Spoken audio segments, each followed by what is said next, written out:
What's good with y'all? It's your boy Hypnautic, and I'm back.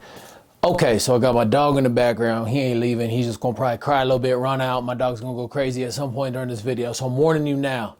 And I'm new to this YouTube stuff, so I'm just trying to be consistent, so bear with me. Make sure to like, subscribe, do all the cool stuff. But this is what we're gonna be talking about today. And it's funny to me. It's funny to me how many artists feel like advertising is cheating. They want to be organic, and advertising isn't organic. Well, you know how crazy y'all sound, man. Okay, so you see it. They think, and I've heard this concept before, that when artists advertise, they be cheating.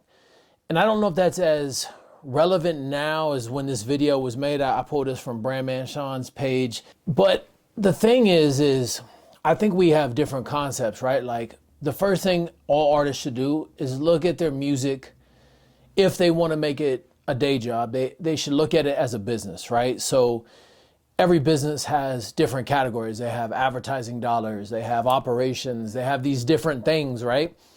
But when you're spending money, it's like, are you going for the vanity metrics, or are you going for the metric of like, I'm going to sell something, I'm going to sell this ticket, or I'm going to sell this, whatever? Because there's two things, right? Vanity metrics is like, yo, I'm going to put $1,000 on this video. It's going to get 1 million plays, but none of these people are going to know who I am. And that's why, like, these days, like, likes and comments, they're not as relevant, but you can still use this. It still does have some worth, right? Like, if you have your page and it's popping and it looks popping, you can still go get sponsors with that. So I wouldn't write everything off. I'd just be careful on where you spend money. And advertising now is like, you can't cheat in a sense of like, if I'm going to bring 1,000 people to a building, that means I did the work. I've heard one story recently where they bought the fans and they showed up and they tricked a talent buyer or something like that. Whatever that was, I heard that was true. But at the end of the day, like, no one's doing that. That's really tough to do. You may get like a politician doing that, or every once in a while a bigger artist when they're competing at different levels. But right now I'm talking to the artists who are making $0 a month from music, and they're actually in the negative because they're spending money on the music, all the way up to the artists who are making $100,000 a year, right? This is like, the goal is to make music a day job. So if you're gonna spend money, make sure that you're spending money on things that are gonna make sense for you.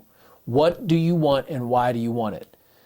Simple example, I'm just going to say it again. Let's say I'm doing a show and I want to get sponsors excited. Okay, so I may throw a little money on the views and YouTube views, and they may not be as obtainable to touch everybody who looked at it, but it's going to look good for the sponsors, right?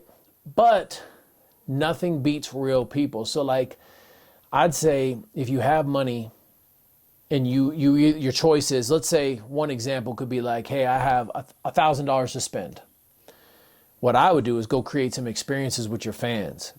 That's going to make long-lasting fans. Hey, we're going to go have this party. I'm going to bring everyone to dinner. We're all going to listen to the music, and then we're going to go play putt-putt golf, but I'm only bringing 20 fans. That $1,000 gets those 20 fans. They're going to be diehard fans for life. And when you start touring as a small artist, and especially with our app Qoncert, you can go tour for free, so it's not even really buying. You can go to different markets really easy. But let's say you want to go to these different markets, and these super fans will run your merch table. They'll let you stay at their house. They'll do all these random things. And now we're in a day and age where you got to be careful in that stuff. But that's like how we came up, was like, yo, you build networks and relationships in different markets, and it's really easy to maneuver. When I touch down to Utah, when I touch down to Arizona, when I touch down to New York, I have a list on my phone of like, 50 to 250 contacts. So I know that my shows are going to be decent. I know that I'm going to be taken care of. So these are just some little tips and tricks. I don't know. Hopefully this helps y'all. But I just like to bring this stuff up because I've been living off music for the last 17 plus years.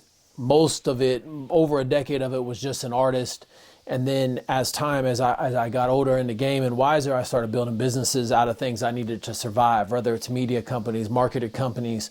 We've done everything from, now we got the Qoncert app, which is a Qoncert, Qoncert app.